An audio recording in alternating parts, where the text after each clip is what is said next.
आहे झोपडपट्टी पुनर्वसन करण्यासाठीची आपली संस्था आहे. सामने बघून त्या संस्थेचा मी कायदेशीर सल्लागार असून त्यांना ह्या विषयामध्ये लागणारी कायदेशीर जी मदत आहे ती मी देण्याचं काम बजावत आहे. ह्या विषयामध्ये आपल्या सर्वांना जसं माहिती आहे की एक्स्टॉर्शनचा गुन्हा नवघर पोलीस ठाणे यांनी याच्यामध्ये रजिस्टर केलेला आहे.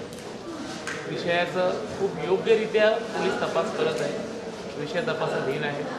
आता हे एक्स्टॉर्शनचा विषय जो आहे हा मी जसं आपल्याला सर्वांना वारंवार म्हटलं की हा पूर्ण विषय एक्स्टॉर्शन रॅकेट इथपर्यंत मर्यादित नसून जेव्हा याच्यामध्ये कृष्णा बेनूरकर आणि इतर बाजूचे रहिवासी ह्यांचा सहभाग दिसून येतो आणि सहभाग कुठल्या पद्धतीचा सहभाग हे बाकी इतर जे आरोपी आहे आपण सर्वांना माहिती असते कुठली बाब आहे हे कांदिवली वसई विरार इकडे राहणारे आरोपी आहे. यांना प्रोजेक्टबद्दल माहिती कोण पुरवतो आहे तर माहिती पुरवतो आहे माझा बाजूचा रहिवासी कृष्णा बेनूरकर आणि धमक्या काय दिल्या जाते आहेत की प्रोजेक्ट आम्ही बंद पाडू. जेव्हा प्रोजेक्ट बंद पाडू ते कुणाच्या जोरावरती हे बोललं जातं आहे. त्याच्यामध्ये कोण विकासक त्याच्यामध्ये इन्वॉल्ड आहे कोण बिल्डर त्याच्यामध्ये इन्वॉल्ड आहे याची सखोल चौकशी व्हावी.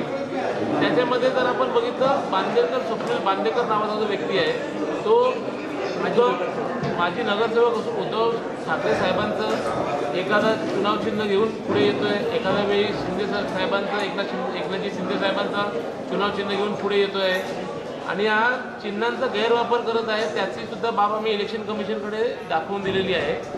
तसं ह्यावरती जर एकंदरीतरित्या आपण जर पुन्हा बघितलं तर ह्याच्यामध्ये झोपडपट्टी मुक्त मुंबई हा सरकारचा धोरण आहे. विषय जर आपण बघितलं तर फोरशोर पॉलिसी याचं लाभ आपण घेतलेला आहे आणि जी आपले माननीय लाडके आपले मुख्यमंत्री महोदय देवेंद्रजी फडणवीस साहेब त्यांनी ही पॉलिसी स्वतःच्या निगराणीखाली राखराखड करून ही पॉलिसी आणलेली आहे.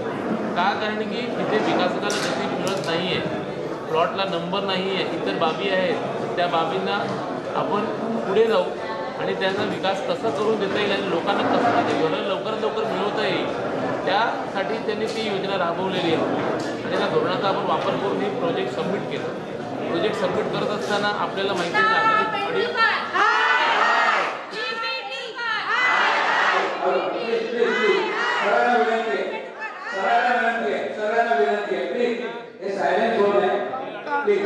अडीअडचणी येतात. त्याच्यामध्ये विकासकाबरोबर इतर जे आहेत त्यामध्ये BPTचे काय अधिकारी सामील आहेत असं आम्हाला संपूर्णरित्या वाटतं.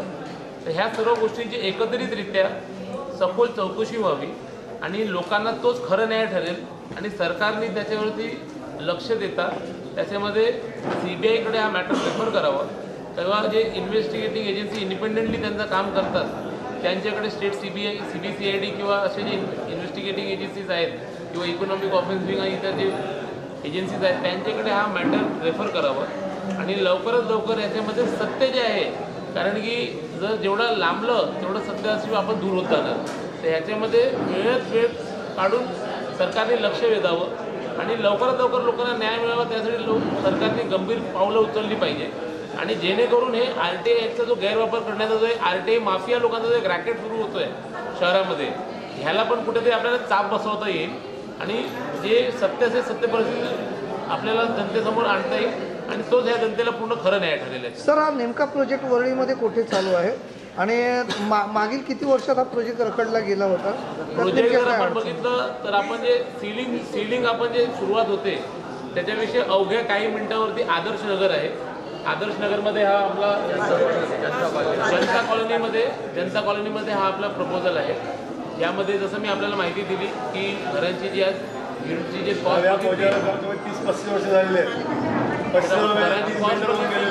कॉस्ट बघितली तर कोट्यामध्ये घरं जातात. तर ह्यामध्ये रॅकेट तयार करून जे संघटितरित्या जे आपल्या महाराष्ट्रामध्ये आपल्याला सर्वांना माहिती आहे मोका म्हणून जो कायदा आहे कशासाठी की संघटित गुन्हेगारीला चाप बसवण्यासाठी.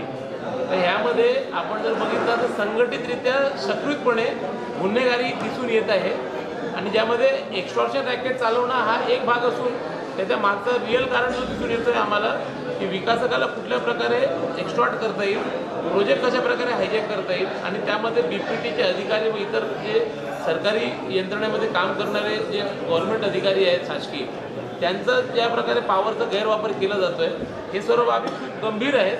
त्या बाबींवरती सरकारने लक्ष द्यावं आणि सरकारने अत्यंत सुकृतरित्या त्याचं जे आहे इन्व्हेस्टिगेशन करावं आणि इन्व्हेस्टिगेट करत असताना जे सत्य आहे ते सत्यपरिस्थिती बाहेर आणावी.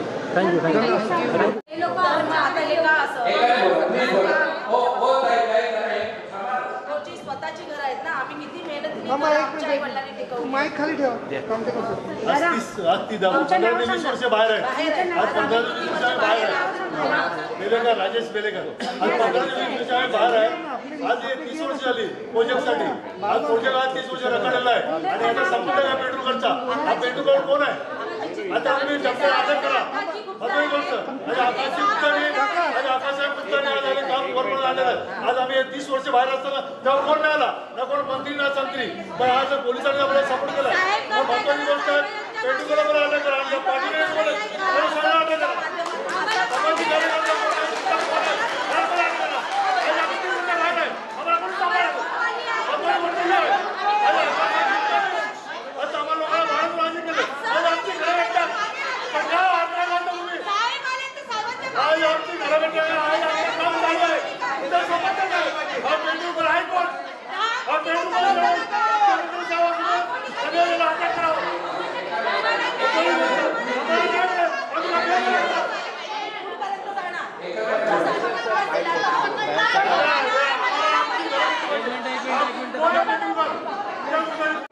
सामने देखिए सर, सामने देखिए.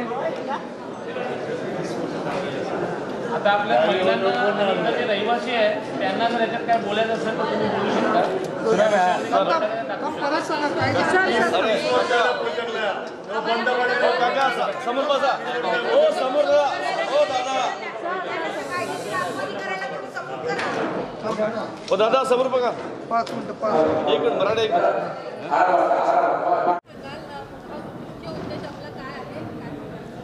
आता हे जे आपल्याला सर्वांना माहिती आहे प्रसारमाध्यमांना, यामध्ये एक्स्टॉर्शनचा गुन्हा नवघर पोलिसांनी नोंद केला असून मॅटर जे आहे तपास जो आहे त्याचा उत्कृष्टरित्या नवघर पोलीस ठाणे करत आहे.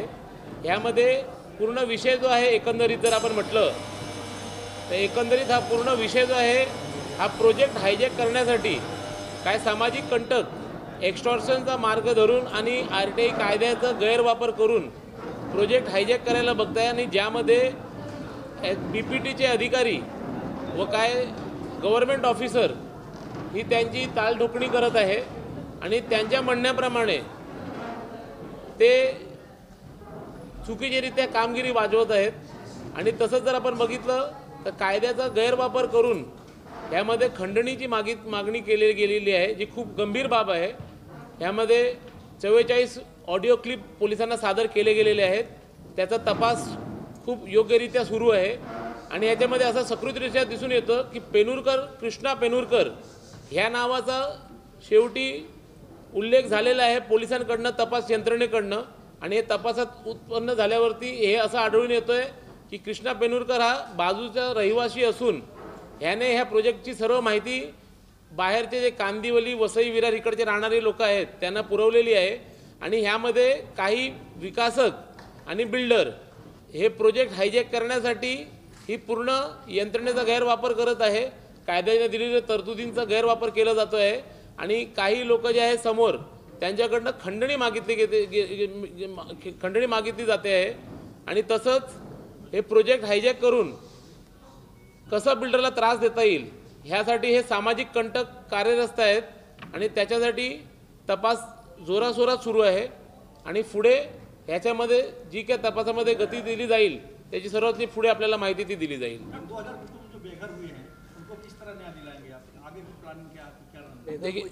देखिए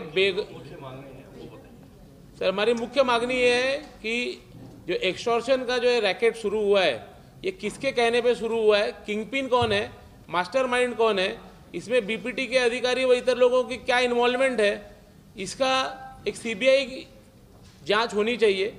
CBI या कोई इंडिपेंडेंट इन्वेस्टिगेटिंग एजेंसी जो हम कहते हैं, इंडिपेंडेंट इन्वेस्टिगेटिंग एजेंसी के साथ इसकी जांच होनी चाहिए ताकि पूरा सत्य जो है वो बाहर आ सके. एक्सटॉर्शन एक भाग है.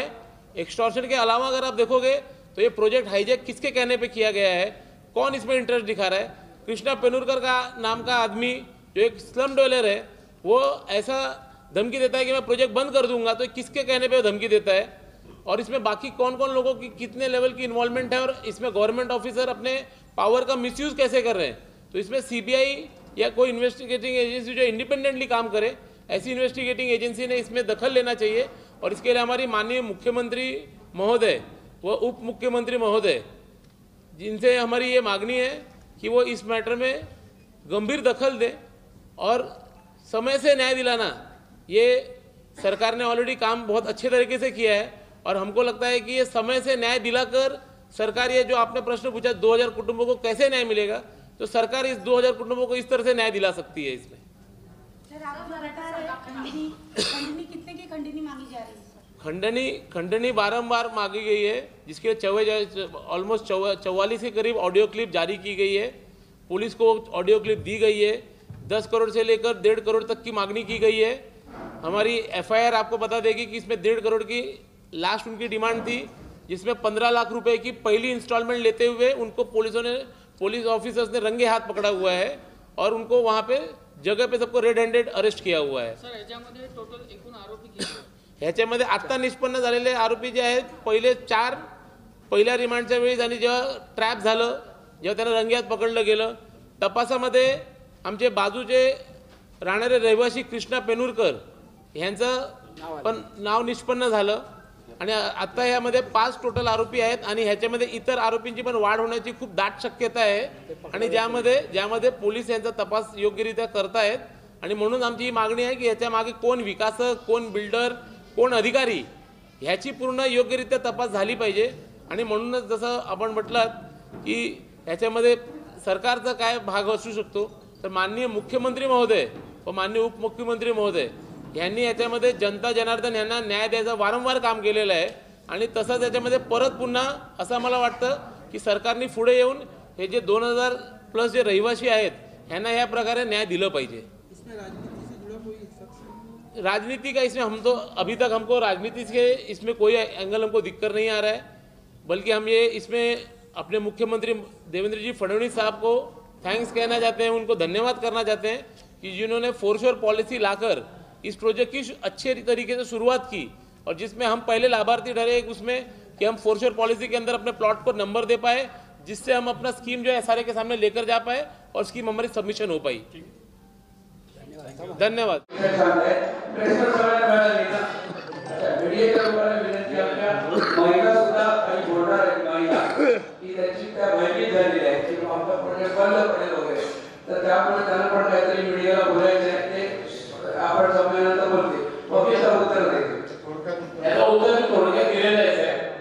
आणि मी म्हणताना म्हणून पूर्ण सविस्तर माहिती दिली की आपल्याला प्रश्न विचारताना खूप मोजकेच प्रश्न तयार होते, आणि मी आपल्याला ऑलरेडी माहिती दिली की पैसे घेण्यासाठी ते इम्पॉर्टंट जे व्यक्ती होते त्यांच्या जागेवरती बोलवलं गेलं, तिथे ते पैशांचे व्यवहार केले गेलं, पैशांचे व्यवहार तिकडे झालं, पोलिसांनी जेव्हा रंगेहात पकडलं तर वरळीपर्यंत पोलीस वसईला पोहोचेपर्यंत ते त्याच्या घरी पोहोचले असते।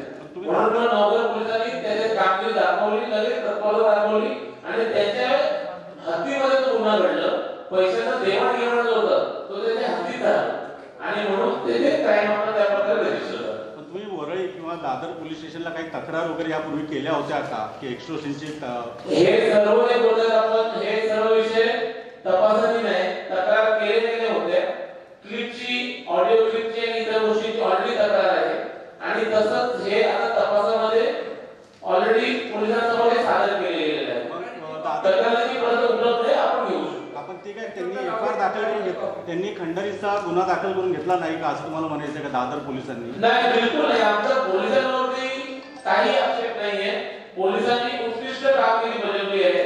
वरळी पोलिसांचं जेव्हा त्यामध्ये काय दिसतं की काय गुन्हा घेता येईल, वरळी पोलिस त्याचं काम योग्यरित्या बजावतील।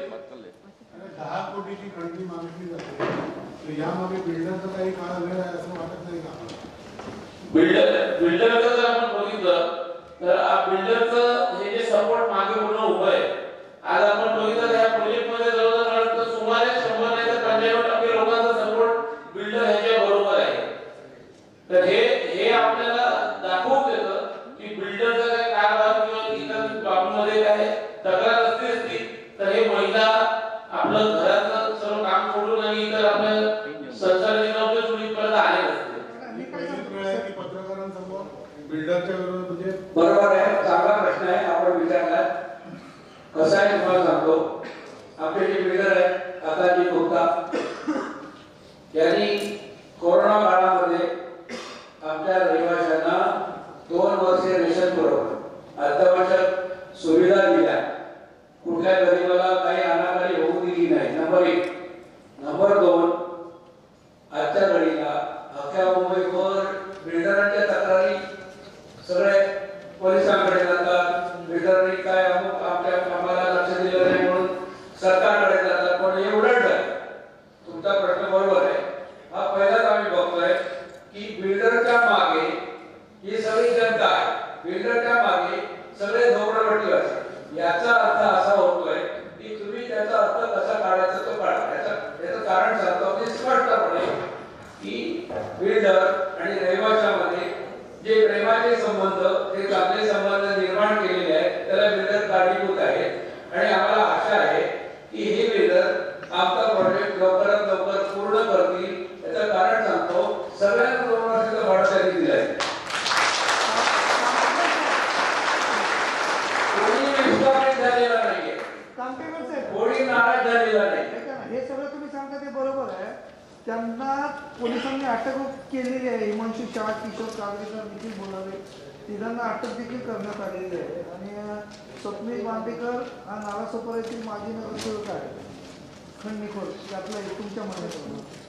आता नेमकं तुमचं म्हणणं काय आहे? आमचं नेमकं म्हणणं आहे, आमचं थोडक्यात साहेब असं म्हणणं आहे की हा एक्स्ट्रॉक्शन जो आहे, हा एक्स्ट्रॉक्शन प्रोजेक्ट हायटेक करण्यासाठी केलं जातोय, तर त्याची सखोल चौकशी करण्यात यावी. पेरुरकर हा फक्त दिसणारा व्यक्ती आहे, त्याच्या मागे इतर कोण विकासक, इतर बिल्डर व इतर कोण लोक आहेत, गव्हर्नमेंट ऑफिसरची कशी इन्व्हॉल्वमेंट आहे, या सर्व गोष्टींवरती सखोल चौकशी व्हावी. आणि त्यासाठी सीबीसीआयडी स्टेट किंवा सीबीआय यांनी त्याची चौकशी करावी. का? कारण की गव्हर्नमेंट ऑफिसर सुद्धा याच्यात इन्व्हॉल्व आहेत आणि गव्हर्नमेंट ऑफिसर जेव्हा क्रिमिनल मिसकंडक्ट करतात. मग तुम्ही आता चांगले निष्णात वकील आहात, मग तुम्ही पीआय टाकू शकता ना सर याच्यामध्ये? पीआयएल आपल्याला जे एखादी कॉस्ट दिसली की पब्लिक पर्पजसाठी, पब्लिक कॉस्टसाठी आपण एक पीआयएल टाकू शकतो. पण आता जर इथे बघितलं, हे माझा प्रायव्हेट विषय आहे, माझ्या संस्थेचा विषय, त्यावरती जेव्हा केव्हा आपल्याला वाटलं तेव्हा कायद्याचा जे मार्ग आहे त्यानुसार आपण करू शकतो. तुमची संस्था जरी असेल तरी पब्लिकच आहे ना, पीआय त्यांच्यासाठीच आहे ना sir. PIL public interest litigation जे आपण म्हणताय, जेव्हा माझं जरी काही हितसंबंध असेल तेव्हा मला ते पीआय हा रिट याचिकेचा एक भाग आहे, ते मला रिट याचिका करता येते. आणि जेव्हा केव्हा आम्हाला असं वाटलं की याच्यामध्ये आपण कायद्यासमोर गेलं पाहिजे आणि माननीय उच्च न्यायालयासमोर ही बाब आणली पाहिजे, तेव्हा 100% त्याचा दखल घेऊ आणि करू. या खंडणीच्या रॅकेटमध्ये तुम्ही बोलता जो मास्टर माइंड आहे, याच्यामध्ये कोण राजकीय मास्टर माइंड आहे का आणखी कोण आहे, असं तुम्हाला संशय त्याच्यामध्ये? नाही, याबद्दल आम्ही भाष्य नाही करू शकत, कारण की तपासाचा विषय आहे. पण प्रथम दृष्टी हे वाटतं की जेव्हा एक्स्ट्रॉक्शनचे कॉल येतात, प्रोजेक्ट हायजेक करण्याची वार्ता होते, तेव्हा ह्याच्यामध्ये बिल्डरची इन्व्हॉल्वमेंट इतर आहे, ही तर सखोल दृष्टी आपल्याला दिसून येते. खंडणीचा कॉल आल्यानंतर पहिली मीटिंग तुमची मुंबईत होते, तुम्ही तक्रार करतात नवघरमध्ये. मुंबई पोलिसांवरती तुम्हाला विश्वास नाहीये का? मुंबई पोलीस अजून उत्कृष्टरित्या काम करतील मला असं वाटतं. पण जर आपण मॅटरचं जर हे पूर्ण जे सूत्रधारांचं सूत्र बघितलं, तर सूत्राचा जो शेवटचा टप्पा होता, तो शेवटचा टप्पा नवघरांच्या हद्दीमध्ये तर पैसे घेण्याचा. आतापर्यंत मला फक्त फोन येत होते, क्राईम हॅपन होण्यासाठी नवघर पोलिसांच्या हद्दीमध्ये त्यांनी आम्हाला बोलवलं आणि म्हणूनच नवघर पोलिसांनी लगेच तत्परता दाखवून आता पोलिसांनी जेव्हा तक्रार नोंदवली, त्यांना पण ही माहिती होतं की हे होलीचे प्रोजेक्ट बद्दल आहे. मग त्यांनी सुद्धा जे कायदा आहे, कायद्याप्रमाणे त्यांनी ते कायद्यानुसार पूर्ण तक्रार केलेली आहे. आणि म्हणूनच न्यायमूर्ती महोदयांनी पण त्यांना वारंवार कस्टडी पुढे दिलेली आहे. कारण की पहिल्या दिवसात तुम्ही बघितलं तर त्यांचा युक्तीवर जे होतं की याला चुकीच्या पद्धतीने अटक केलेली आहे. तर कोर्टाचं मत होतं की चुकीच्या पद्धतीने नाही, बरोबर अटक केलेली आहे आणि यांची सफल चौकशी झाली पाहिजे. आणि अजून पुढे चौकशी झाली म्हणून 5 दिवसांची कस्टडी दिली गेली आहे. 5 दिवसाची पुढील कस्टडी जी मिळालेली आहे ही खूप मोठी बाब आहे आणि न्यायालयाने त्याची गंभीर दखल घेतलेली आहे, जी मला वाचून दाखवलेलं आहे. हा साधारण प्रोजेक्ट किती हजार कोटींचा आहे?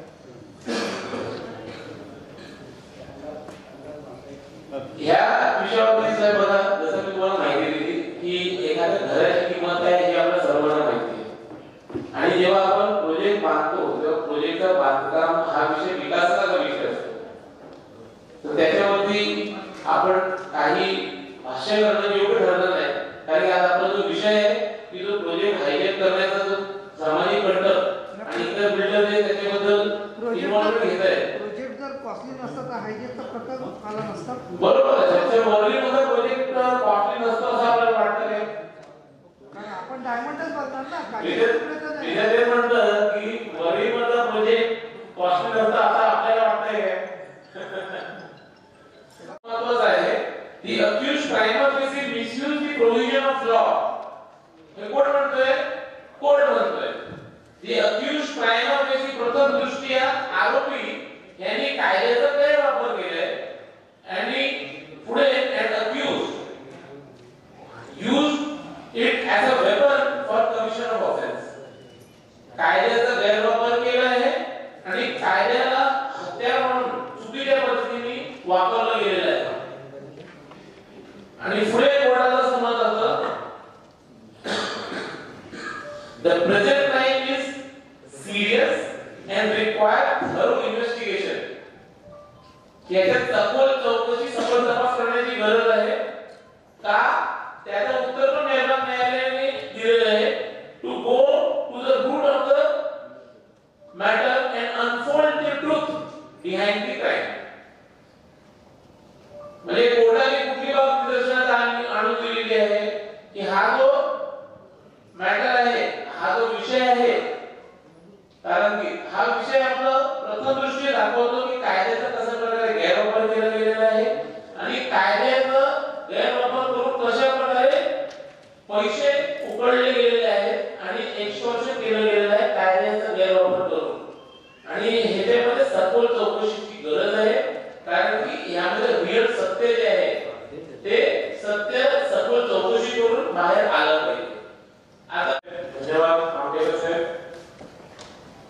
आता जे उपस्थित गर्दी बघून मला एवढं तरी खूप आनंद वाटला की आपलं घर आणि घराचे प्रश्न हे दोन्ही गोष्टीला घेऊन आपली जनता जनार्दन खूप उत्सुक आहे आणि याच्यासाठी तर जनतेचा आभार आहे. आणि आज या प्रकारे हे एकमेव एसआय प्रकल्प आहे यामध्ये पूर्ण जनता जनार्दन, पूर्ण सोसायटीचे मेंबर्स, रहिवासी हे आपल्या विकासक आकाश गुप्ता साहेब यांच्याबरोबर भरभरून एकदम त्यांच्याबरोबर जोरात त्यांच्याबरोबर आहे आणि त्यांच्या पाठीशी आहे. एरवी आपण एसआय प्रकल्प जेव्हा बोललो तेव्हा बिल्डर आणि रहिवासी यांच्यातला वाद हा एक पहिला प्रश्न तयार होतो. पण आज जर आपण या विषयावरती बोलत आहोत, जसं आपण या विषयाला पुढे घेतलं, कांबळे साहेबांनी त्याच्यावरती खूप चांगल्या सुदृढरित्या त्याच्यावरती तुम्हाला भाष्य केलं, कीर साहेबांनी माहिती दिली. आज जे आपण त्या विषयावरती बोलत आहोत हा विषय खूप गंभीर असून हा फक्त एक एक्सटॉर्शन किंवा एक्सटॉर्शनच्या रॅकेट पर्यंत मर्यादित नसून हा विषय त्याच्या पलीकडे जर आपण बघितलं तर आज मुंबई शहरामध्ये जे विकास होत आहे, ज्या प्रकारे विकासाला गती दिली जाते आणि ज्या प्रकारे आपण विकास नियमावली याचं तंतोतंत पालन करून एखादे एसआरएस प्रकल्प राबवत असताना आपल्या येणारे जे 50 घडी अडचणी असतात त्यापैकी हे क्लासिक एक्झाम्पल आहे. आता ह्या विषयामध्ये जर आपण थोडंसं अजून अधिक भर टाकलं तर हे विषय सुरू करण्याच्या आधी आपण जर ह्या विषयाची पूर्ण गंभीर बाब लक्षात घेतली तर पहिलं की हे जे प्रपोजल आहे हे प्रपोजल काही स्कीम जी एसआर स्कीम आपण म्हणतो, एसआरएस स्कीम, झोपडपट्टी पुनर्वसन प्रकल्प. आता ही प्रकल्प जी आहे ही शासनाची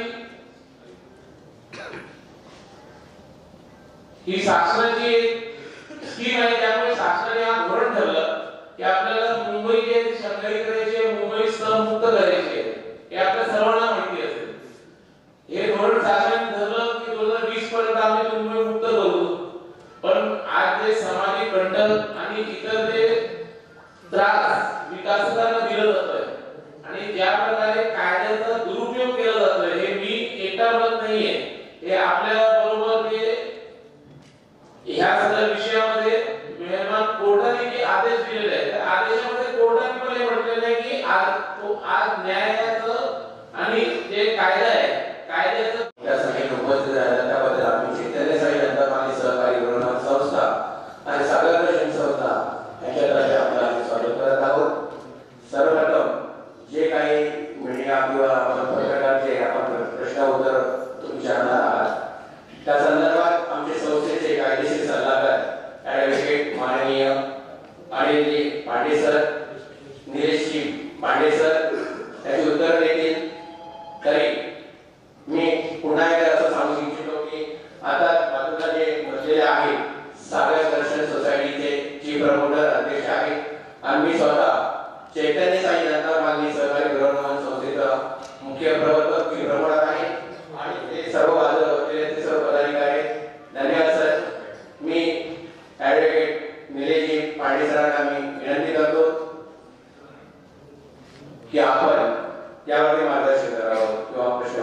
कॉपी आणि प्रेस नोट एक 5 मिनिटात घेते की आम्ही तुम्हाला सर्वांना देतो.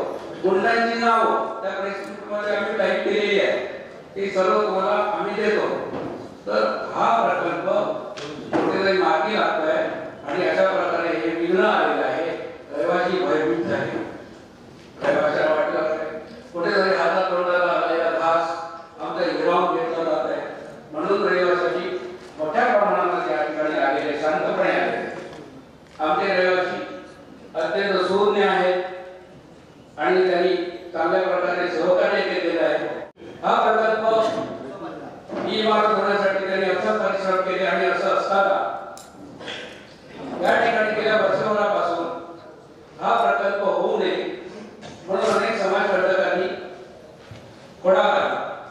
अनेक समाजकंटक माहिती अधिकारांमुळे SRA प्रकल्प, शासन दरबार, पोलीस यंत्रणा या ठिकाणी माहितीचा अधिकार वापरून बिल्डर आकार चुकता आणि आमची सागर दर्शन सोसायटीला हैराण करायची. ही हैराणी होत असताना त्याच्यावरही मात केली. सर्व परवानगी मिळवल्या, भाडं मिळालं आम्हाला सर्व लोकांना आणि भाडं मिळाल्यानंतर काम सुरू झालंय. काम आता प्रगती पथावर आहे, काम जोमाने सुरू आहे. असं असताना प्रकल्प सुरू आहे आमच्या वर्णीला आणि येतात कोण? मीरा भाईंदर आणि नवघरचे लोक. काय करायला?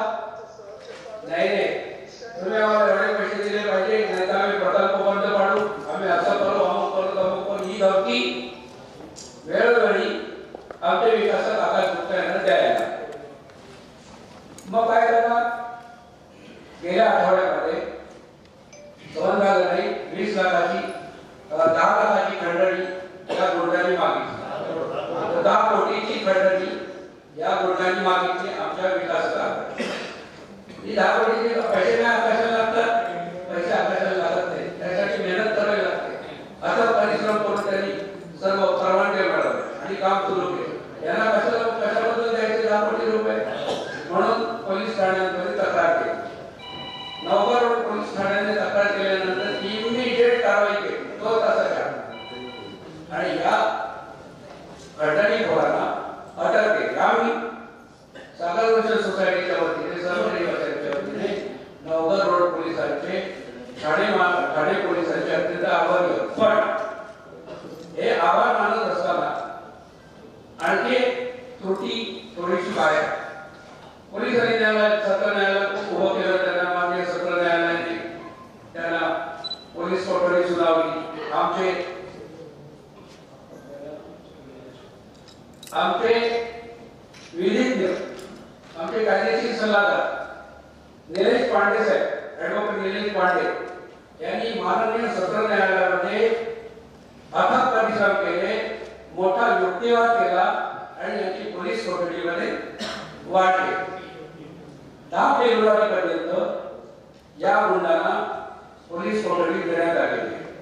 आता याच्या मागचा एक प्रेस देण्याच्या मागचा उद्देश असा आहे की आम्ही मेहनतीने कमवलेलं सगळं आहे, कोणाची अनाकारी नाही, आम्ही मेहनतीने सर्व उभं केलेलं आहे आणि तुम्ही आमच्या प्रकल्पावर घोडा घालताय. पोलिसांनी याबद्दल जे खरे सूत्रधार आहेत त्यांना अटक केली पाहिजे. याचे